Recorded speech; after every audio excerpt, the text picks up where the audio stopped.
So guys, कैसे हो आप लोग।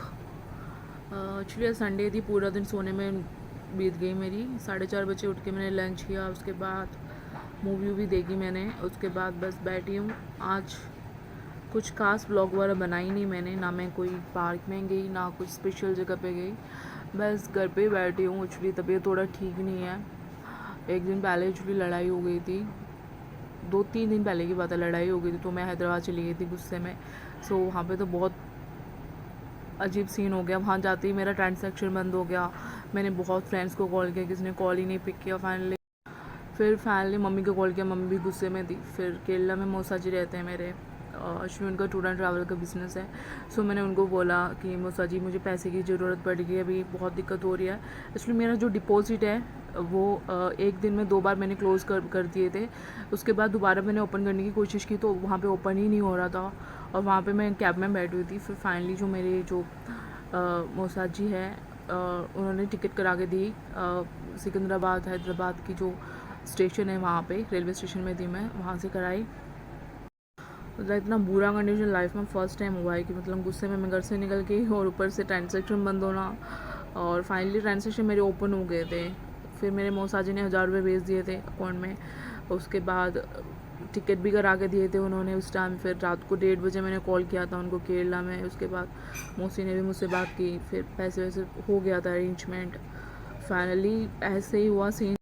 फिर 700 मेरे पास पड़ा हुआ था, टोटल 1404 रुपये देने थे। बहुत को फ्रेंड्स को कॉल किया उस टाइम, बहुत लोगों को जिनको मैंने पैसे भी दे चुके थे, वो भी रिस्पॉन्स नहीं कर रहे थे। रात के करीब 1 डेढ़, करीब 11:30-12, मतलब उसके ऊपर हो चुके थे। और मेरे को तो समझ ही नहीं आ रहा था क्या करूँ मैं। आधा घंटा बैठी रही मैं कैब में। फिर फाइनली 600 मेरे फ्रेंड ने भेजा, 700 कुछ मेरे पास थे वो भेज दिया।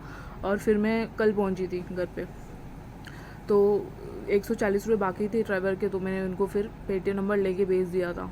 मतलब उसके बाद 600 जो है, मेरा एक फ्रेंड है, उसे मैंने बहुत टाइम पहले पैसे दिया था। तो उस टाइम मैंने, मेरा पता नहीं क्या मन में क्या लाया, मैंने उसे कॉल किया। मैंने बोला यार ड्यूड, मेरे को ना अभी ऐसे प्रॉब्लम हो गई है, ट्रांजेक्शन बंद हो गई, मैं बैठी हूँ, तो कुछ पैसे भेज दे।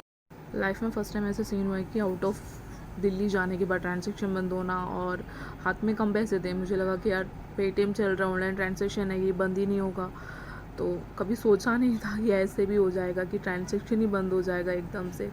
फिर मैं काफ़ी घबरा गई थी। फर्स्ट टाइम ऐसी लाइफ में हुआ था ये सीन मेरा। लेकिन गाइस अच्छी बात यह है, इतना बुरा कंडीशन होने के बाद भी, कि मैंने जो है अपने रिलेटिव्स मौसा जी को कॉल किया, उन्होंने हेल्प की, टिकट कराया मेरे को रातों रात। उसके बाद फिर जो ड्राइवर भैया थे वो समझदार थे, उन्होंने मेरी बात समझ लिया था। एक्चुअली मेरे को उनकी लैंग्वेज ही नहीं आ रही थी, हैदराबादी लैंग्वेज में एक्चुअली मुझे आता नहीं है।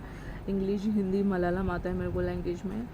फिर फाइनली उन्होंने भी मेरी बात मान लिया था। तो 140 रुपये मैंने उनको फिर आके मैंने फिर उनको पेमेंट कल ही के दिन की थी। कल सुबह मैं पहुंची थी तो शाम तक टायर्ड थी, तो शाम को मैंने उनकी पेमेंट कर दी थी। तो भैया को भी अच्छा लगा कि हाँ ठीक है, किसने प्रॉमिस किया है। 140 रुपये उतारी थी मेरी उन पर, फाइनली वो दे दिया मैंने। एक्चुअली ये होता है ना, कितना बुरा भी हो कि फाइनली लास्ट टाइम है ना कि सब कुछ अच्छा हो जाता है, इसने बोला है। सो फाइनली इतना टेंशन होने के बाद भी कि ये सब चीज़ ठीक हो गया। लेकिन ठीक है यार कि लास्ट टाइम ऐसे सब हुआ, ट्रांजेक्शन बंद हुआ। फिर मैंने अपने रिलेटिव्स को कॉल किया, उन लोगों ने मेरी हेल्प की। ये बात अलग है, पैसे उनके वापस कर दिए थे मैंने, आते ही कल ही कर दिए थे। लेकिन ये है कि इतना बुरा होने के बाद भी फाइनली सब कुछ अच्छा हो गया था। उन्होंने मेरे को टिकट करके दिए थे। मैं बैठी थी 3-4 घंटे, मैंने वेटिंग रूम में बैठी थी सिकंदराबाद में, हैदराबाद रेलवे स्टेशन में। और उसके बाद फिर फाइनली एवरीथिंग ठीक हो गया कि टिकट आ गई थी मेरे पास, और मेरे अकाउंट में पेटीएम नहीं चल रहा था, गूगल पे चल रही थी। पेटीएम में भी कुछ प्रॉब्लम हो चुका था मेरा, और अकाउंट में डिपॉजिट थे वो सारा चल नहीं रहा था, काफ़ी दिक्कत हो गई थी। लेकिन फाइनली सब चीज़ें एवरीथिंग ओके हो गया था। लेकिन गाइस अच्छी बात यह है, इतना बुरा कंडीशन होने के बाद भी, कि मैंने जो है अपने रिलेटिव्स मौसा जी को कॉल किया, उन्होंने हेल्प की, टिकट कराया मेरे को रातों रात। उसके बाद फिर जो ड्राइवर भैया थे वो समझदार थे, उन्होंने मेरी बात समझ लिया था। एक्चुअली मेरे को उनकी लैंग्वेज ही नहीं आ रही थी, हैदराबादी लैंग्वेज में एक्चुअली मुझे आता नहीं है। इंग्लिश, हिंदी, मलयालम आता है मेरे को लैंग्वेज में। फिर फाइनली उन्होंने भी मेरी बात मान लिया था, तो 140 रुपये मैंने उनको फिर आके मैंने फिर उनको पेमेंट कल ही के दिन की थी। कल सुबह मैं पहुंची थी तो शाम तक टायर्ड थी, तो शाम को मैंने उनकी पेमेंट कर दी थी। तो भैया को भी अच्छा लगा कि हाँ ठीक है, किसने प्रॉमिस किया है।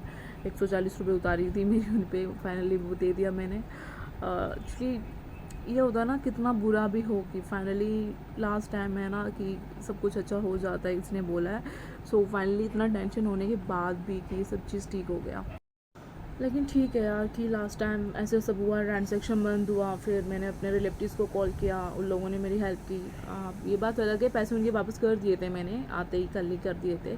लेकिन ये है कि इतना बुरा होने के बाद भी फाइनली सब कुछ अच्छा हो गया था। उन्होंने मेरे को टिकट करके दिए थे। मैं बैठी थी 3-4 घंटे, मैंने वेटिंग रूम में बैठी थी सिकंदराबाद में, हैदराबाद रेलवे स्टेशन में।